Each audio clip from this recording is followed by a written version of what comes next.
Paradox Pokemon. They came, offered a vague explanation of why they exist, refused to elaborate, and left. The Paradox Pokemon may just end up being the most mysterious group of Pokemon that we've received yet. And I'm not talking about no beep, boo, boo, bop, because it's the past Paradox Pokemon that perplex me the most. Sorry, robot lovers, maybe we'll talk about these guys another time. Yeah, probably not though. So good morning everybody, good morning, it's JPR, and let's talk about why past Paradox Pokemon are so wrong, yet so perfect.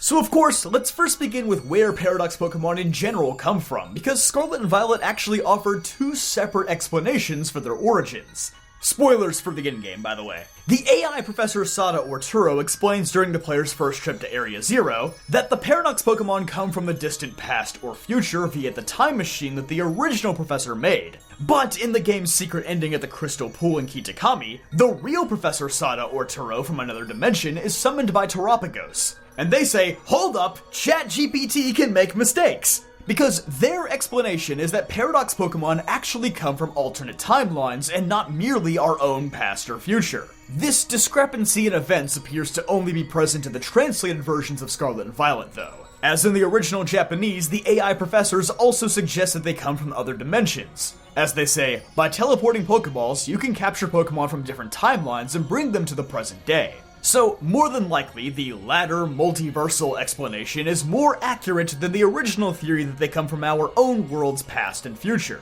So really, the Paradox Pokemon are more comparable to the Ultra Beast than they are to something like fossil Pokemon. Or they might even be more similar to the quote-unquote regional fakes like Toadstool and Wiglet, who honestly feel like they could be present-day Paradox Pokemon who just blended in with the crowd. Kinda like me when I go out in public and people are talking about football and soccer and stuff. But hey, this might be a good time to mention the definition of the word paradox, which is a seemingly absurd or self-contradictory statement that when investigated or explained may prove to be well-founded or true. But yeah, in a nutshell, the sheer power of Terapagos' terrestrial energy appears to move Pokemon from different timelines to Area Zero, with or without the Professor's time machine. So with that explanation out of the way, let's hone in on the past Paradox Pokemon specifically, because they have some very odd quirks relative to the future ones.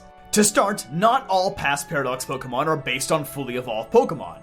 We have some very odd candidates like Jigglypuff, Magneton, and Misdreavus who all received Paradox forms instead of their fully evolved forms. Interestingly, all three of these Pokemon share a commonality. They all evolve into their final forms using evolution stones. The Moonstone for Jigglypuff, the Duskstone for Misdreavus, and the Thunderstone, at least as a Gen 8, for Magneton. Maybe we'll talk about some of Pokemon's other retcons in another video. But to me, this is a fascinating starting point. Item evolutions in Pokemon, whether they're stones or items that you hold while trading like the Magmarizer or Dubious Disc, have always seemed a little unnatural. Pokemon that evolve via these methods are much more rare in nature than typical fully evolved Pokemon. You're much more likely to find Pokemon like Pidgeot in the wild than you are Pokemon like Arcanine or Electivire. They almost feel more like mutations than true evolutions. So it's certainly possible that there are many alternate timelines out there where these evolution stones simply never came to exist, meaning that Pokemon like Jigglypuff, Magneton, and Misdreavus would be fully evolved Pokemon in those timelines. I mean, not long ago in our own history, Magneton and Misdreavus were considered fully evolved Pokemon. So in a world where Magneton never mutates into Magnezone under the influence of magnetic waves or a Thunderstone, it's very possible that Sandy Shocks is an alternate universe evolution of Magneton. Sort of like how Kleavor were phased out over time and replaced with Scizor. If you haven't watched my Hisuian Pokemon video, you should definitely watch that next. Same goes for Fluttermane and Screamtail. I don't consider these to be alternate forms of Jigglypuff and Misdreavus as much as I consider them to be different possible evolutions that outright replace Wigglytuff and Mismagius in their worlds. If the Moonstone and Duskstone never existed, these would be their natural evolutions in those timelines. Again, Paradox Pokemon are meant to contradict our conventional knowledge of Pokemon. Screamtail itself is a great example. Jigglypuff is already an evolution of Igglybuff, a cartoonishly balloon-like Pokemon.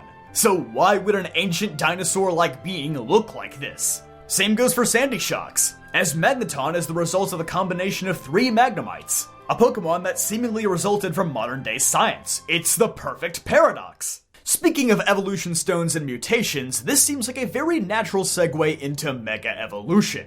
After all, Mega Evolution is another multiversal concept, as Zinnia suggests during the Delta episode of Omega Ruby and Alpha Sapphire. And in Pokemon X and Y, Sycamore's research leads him to believe that Mega Stones are merely evolution stones that were further mutated by the influence of the ultimate weapon. Do you see where I'm going with this? Because I sure don't. Anyway, Roaring Moon appears to be a paradox relative of not just Salamence, but Mega Salamence. And we know from its Pokedex entry in Pokemon Violet that Scarlet and Violet do in fact take place in Gen 6's Mega Evolution timeline, because they know that Mega Salamence exists. Man, in retrospect, we really should have seen Legend ZA coming. Does this matter for Roaring Moon since it's from another timeline?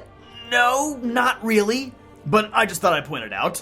Point is, Roaring Moon appears to be an alternate universe version of Salamence where its dormant Mega DNA was somehow awakened. Perhaps it was the stressful factors of its more savage, dinosaur-ridden environment. I think that would stress anybody out, pseudo-legendary or average Joe. It's interesting because from the very beginning of its existence, we've known that Salamence is a very genetically unstable Pokemon, as its Ruby Dex entry says that the mere dream of it wanting to fly triggered a mutation in its cells that caused it to grow wings. It's just like how my desire to make people subscribe to my channel will hopefully make you subscribe. Maybe I'm a little too optimistic. But yes, with this lore of Salamence being in place, it actually makes its Mega Evolution the perfect candidate to become a Paradox Pokemon. And it explains why it's the only one to do so. And sticking with the theme of being a Paradox, it's both a Mega Evolution and also not a Mega Evolution at the same time. Slither Wing is another great case of a contradictory Pokemon, because Volcarona in its current form is already a Pokemon described in ancient Unova myths. Similar to Relicanth, Volcarona appears to be a living ancient Pokemon already. The magazine A Culture, mentioned several times in the Pokedex, theorizes that Slither Wing was derived from ancient fossils of Volcarona. But the problem is, none of these fossils have ever been found. And according to written lore, Volcarona is already ancient. There shouldn't be a time frame where Slither Wing and Volcarona existed at the same time. Simply put, Slither Wing is one of the clearest examples that supports the real Professor Sada's theory that it's from a world that isn't ours. And the same can be said for our next Pokemon, Brute Bonnet. I'll be honest, for a long time, I didn't really like Brute Bonnet. I mean really, I'm never standing in the shower wondering, gee, what would a past version of Amoonguss look like? Nah man, I want cool dinosaurs like Dragonite or Tyranitar, not Amoonguss, who asked for this? But the more I thought about it, the more I realized how secretly genius Brute Bonnet is. It kinda perfectly fits the idea of a Paradox Pokemon being a contradiction. Amoonguss is a Pokemon that resembles a Pokeball, a modern-day device. The Pokedex suggests that Amoonguss adapted to resemble a Pokeball, the fool other Pokemon into thinking it's just a dropped item before it incapacitates them with its spores. Though it's not known how effective this really is. So how could Brute Bonnet possibly resemble a modern-day Pokeball for the same reason? Even Hisuian, Voltorb, and Electrode, who are only a few hundred years old, look more like apricorn balls than modern Pokeballs. There's no shot Brute Bonnet would be able to resemble a modern Pokeball. Now, Pokemon Scarlet's Dex entry for Foongus does offer a possible explanation. As it states, there's a theory that the developer of the modern-day Pokeball really liked Foongus, but this has not been confirmed. And I believe this Dex entry was intentionally planted here to throw us off. It raises the question, who came first, Amoonguss or the ball? And with the existence of Brute Bonnet and this particular Dex entry for Foongus, it could quite possibly be the former. But the logical side of your brain says, no, that's ridiculous, and even Amoonguss's Pokedex entries contradict it. And that, my friends, is the point. Brute Bonnet is a walking contradiction. A Pokemon from the ancient past that was influenced by the modern day. Much like Sandy Shocks, it's an out-of-place artifact. Putting the puzzle pieces together was like a Jimmy Neutron brain blast, and I gained so much more appreciation for this Pokemon. Finally, we have to discuss the Paradox Beast trio of Walking Wake, Raging Bolt, and Gouging Fire. These guys might just be my favorite Paradox Pokemon because they are certainly the most paradoxical. Remember that definition from before about self-contradictions? That's these guys in a nutshell. Because unlike most Pokemon, we already know the origins of the original Entei, Raikou, and Suicune. They're fairly new to the Pokemon world as a whole, only coming into this world 150 years ago when Ho-Oh brought 3 deceased Pokemon back to life after the Brass Tower burned to the ground. Yes, that was the original name of the burned tower. It's only been mentioned twice in the history of the game, so you'll just have to trust me on that. Also, it was definitely not called the burned tower before it was burned down. That would have just been messed up. So right off the bat, the existence of ancient forms of the Beast Trio is wildly paradoxical. And at this point, it's kind of pointless to explain them any further. because doing so would mean that we have completely forgotten the meaning of the word paradox, which is just that sometimes things just don't make sense. I say this because I've seen many people try to say that the lore of the legendary beast has been retconned, the Pokemon lore has been ruined forever, or that Ho-Oh purposely revived them to look like the ancient versions of the beast that it used to know. And I just have to laugh at these notions, because the paradox is that they are past versions of Pokemon who shouldn't have existed in the ancient past. There are layers of irony here that people are just willingly ignoring. The explanation for these three is that there is no explanation, and it's entirely intentional. Does that mean I wasted my time trying to explain every other paradox Pokemon in this video? Quite possibly, yes. Even if you go back to the very beginning of this video, the explanation of paradox Pokemon is a paradox. Did they come from the ancient past? Yes, they did. But also from another timeline? Sure, why not? Contradictory statements that can both be true at the same time.